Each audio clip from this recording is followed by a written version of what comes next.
Hello, I am Harsh from batch EB02, enrollment number E18CAC061 from Bennett University, and today I'll be talking about DCN, Data Link Control and Protocol.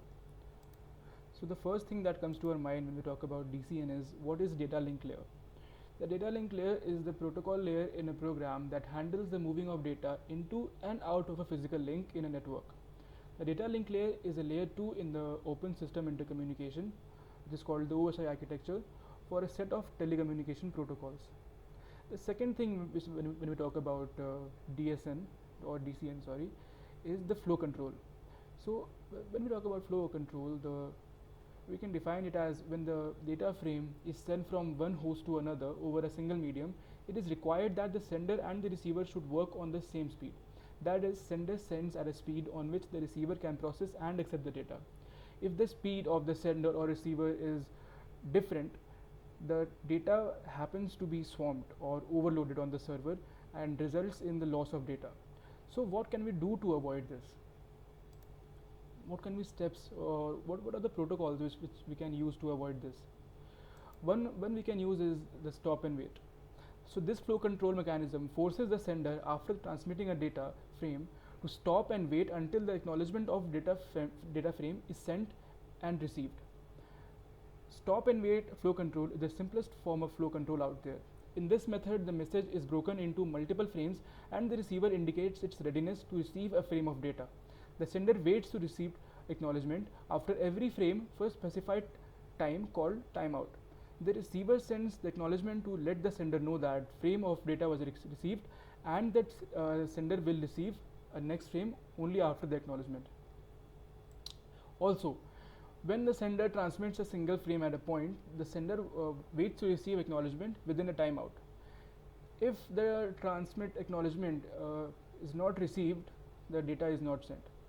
If a frame acknowledgement is lost during transmission, then the frame is retransmitted, and this retransmission process is known as ARQ, automatic repeat request. We will talk about this in detail in the upcoming slides. So the problem with stop and wait is that only one frame can be transmitted at a time, and often leads to inefficient transmission, because until sender receives the acknowledgement, it cannot transmit any new packet. So a lot of time is wasted in stop and wait. So during this time, both sender and receiver channels are unutilized. The second thing which we can use is the sliding window. In this flow control mechanism, both sender and receiver agree on the number of data frames after which the acknowledgement should be sent. As we learnt, stop and wait flow control mechanism wastes resources. This process tries to make use of underlying resources as much as possible.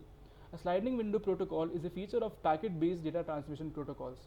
Sliding window protocols are used where reliable in-order delivery packets are required, such as in the data link layer, as well as the transmission control protocol in the TCP model. They are also used to improve efficiency when the channel may include high latency. Packet-based systems are based on idea of sending a batch of data, the packet along with additional data that allows the receiver to ensure it was received correctly, perhaps a checksum. When the receiver verifies the data, it sends an acknowledgement signal or an ACK back to the sender to indicate it can send the next packet. In simple automatic repeat request protocol called ARQ, which you already discussed, the sender stops every packet and waits for the receiver to acknowledge. This ensures packets arrive in the correct order, as only one may be sent at a time. In this flow control mechanism, both sender and receiver agree on the number of data frames after which the acknowledgement should be sent. As we learned, stop and wait flow control mechanism wastes resources. This protocol tries to make use of underlying resources as much as possible. It is a key feature of the sliding window. The next main important thing is error control. So when we talk about DCN, error control is the second most important thing. When the data frame is transmitted, there is a probability that data frame may be lost in the transit or it is received corrupted. In both cases, the receiver does not receive the correct data frame and sender does not know anything about loss. In such case, both sender and receiver are required and equipped with some protocols which helps them to detect transit errors such as loss of data frame. Hence, either the sender transmits the data frame or the receiver may request to resend the previous data frame. There are a bunch of terms in the control mechanism. We will go through all of them. First thing is error detection. The sender and receiver, either both or any, may ascertain that there is some error in the transit. Positive acknowledgement. When the receiver receives a correct frame, it should acknowledge it. And when the receiver receives a damaged or duplicate frame, it is called the negative acknowledgement. In negative acknowledgement, it sends NAC back to the sender, and the sender must retransmit the correct frame. But what is retransmission? The sender, when maintains a clock and sends a timeout period, if an acknowledgement of data frame previously transmitted does not arrive before the timeout, the sender transmits the frame, thinking that the frame or its acknowledgement is lost in the transit. So that is called retransmission. So there are three types of techniques available with which data link layer may deploy to control the errors by automatic repeat requests, called the ARQ. First one is stop and wait ARQ. Stop and wait ARQ, also referred to as alternating bit protocol, is a method in telecommunications to send information between two connected devices. It ensures that information is not lost due to dropped packets, and the packets are received in the correct order. It is the simplest form of automatic repeat protocol or request mechanism. A stop and wait ARQ sender sends one frame at a time. It is a special case of the general sliding window protocol when the transmit and receive window size are not equal in both cases.